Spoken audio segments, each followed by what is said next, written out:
تو انہوں نے مجھ سے کہا یہ دیکھ بھائی حور عینہ کا خاوند آ گیا، حور عینہ کا شوہر آ گیا۔ تو میں نے ان سے کو سلام کیا، میں نے ان سے پوچھا کہ تم میں حور عینہ کون ہے؟ انہوں نے کہا کہ ہم تو اس کی نوکرانی ہیں، ہم میں کوئی حور عینہ نہیں ہے، آپ آگے جائیں۔ میں آگے گیا، دیکھا تو وہاں دودھ کی نہر چل رہی ہے، اس نہر پر ایسی لڑکیاں کھڑی ہیں جو پہلوں سے بھی زیادہ خوبصورت ہیں۔ انہوں نے مجھے دیکھا تو پھر کہا کہ یہ تو حور عینہ کا خاوند شوہر آ گیا۔ میں نے اس کو سلام کر کے پوچھا کہ تم میں حور عینہ کون ہے؟ حور عینہ کون ہے؟ انہوں نے کہا کہ ہم تو اس کی نوکرانی ہیں، اب آگے چلیں۔ میں آگے گیا تو دیکھا کہ شراب کی نہر چل رہی ہے، اس پر ایسی لڑکیاں تھیں کہ انہیں دیکھ کر پچھلی ساری بھول گئیں۔ ایسی خوبصورت اللہ تعالیٰ نے اب ان کو خوبصورت حسن عطا فرمایا تھا کہ ان کو دیکھ کر سب کچھ میں بھول گیا۔ انہوں نے مجھے کہا کہ یہ تو حور عینہ کا خاوند آ گیا۔ میں نے ان سے پوچھا کہ تم میں حور عینہ کون ہے؟ انہوں نے کہا کہ ہم تو حور عینہ کی نوکرانی ہیں، آپ آگے چلیں۔ میں آگے گیا تو شہد کی نہر چل رہی تھی، اس کے کنارے پر بڑی خوبصورت لڑکیاں تھیں، اور وہ ایسی لڑکیاں تھیں کہ جن کو حسن جمال دیکھ کر میں سارے کچھ بھول گیا۔ یہ 4 نہریں پر نوکرانیاں کھڑی ہوئی تھیں۔ یہ تو قصہ ہے ایک حدیث کا، جس کے ضمن میں ایک حدیث پاک آتا ہے کہ بھائی کیا جنت میں ایک حور ہے جس کا نام حور عینہ ہے، جب وہ چلتی ہے اس کے دائیں طرف 70,000 خادم، اس کے بائیں طرف 70,000 خادم، اب 1,40,000 خدام اندر کھڑے ہوتے ہیں، درمیان میں 70,000 دائیں، 70,000 بائیں، اور 70,000 آگے، 70,000 پیچھے۔ بلائیاں کو پھیلانے والے، برائیوں کو مٹانے والوں کہاں ہیں؟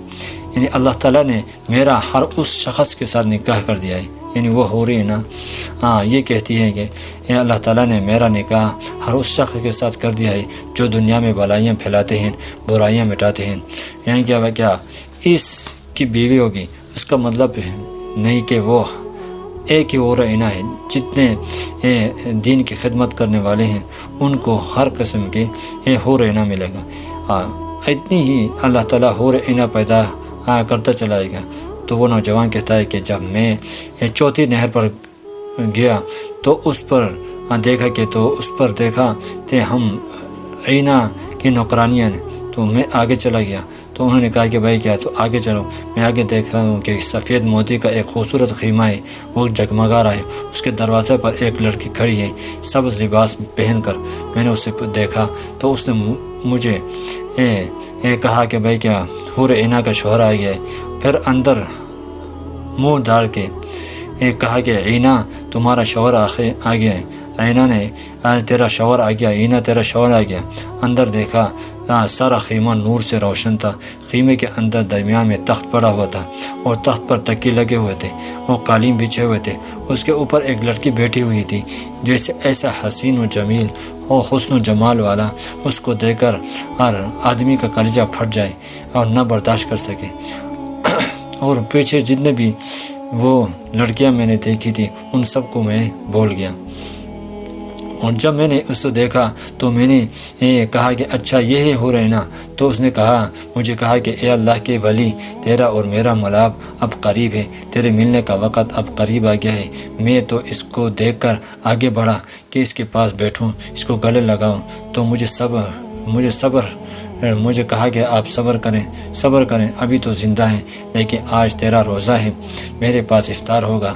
کہا اب تو میری آنکھ کھل گئی، اب میں واپس نہیں جانا چاہتا۔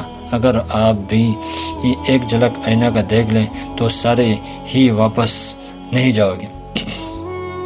تو نوجوان اب تو بس میں جان دینے کے لیے دینا چاہتا ہوں۔ صبح دشمن سے مقابلہ ہوا اور یہ نوجوان سب سے پہلے شہید ہوا۔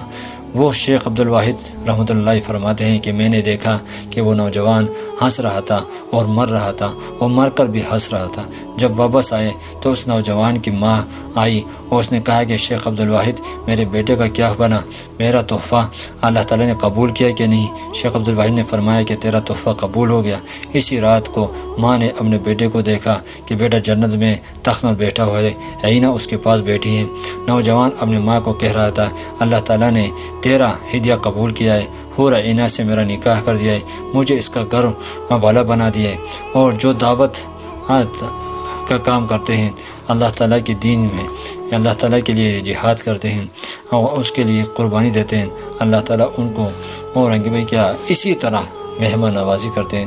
اور اسی طرح انبیاء علیہ السلام کا کام جو بھی کرے گا اس کو وظیفہ حیات بنائے گا، اخلاص سے کرے گا، اللہ تعالیٰ کے جتنے بھی دین کے کام ہیں ان کو اخلاص سے کرے گا، اللہ تعالیٰ اسی طرح حور عینہ سے ان کا نکاح کرے گا۔ قیامت کے دن خسارے والا ہوگا وہ آدمی جو اللہ تعالیٰ کے حضور ناکام ہو کر ہار جائے گا۔ اس لیے اللہ رب العزت نے اس دنیا میں ہمیں مقام جو عطا فرمائی ہے، یہ کیا جن کا جو کام ہمیں عطا فرمایا ہے کہ اس کو پورا کرنے کے اللہ تعالیٰ میں تو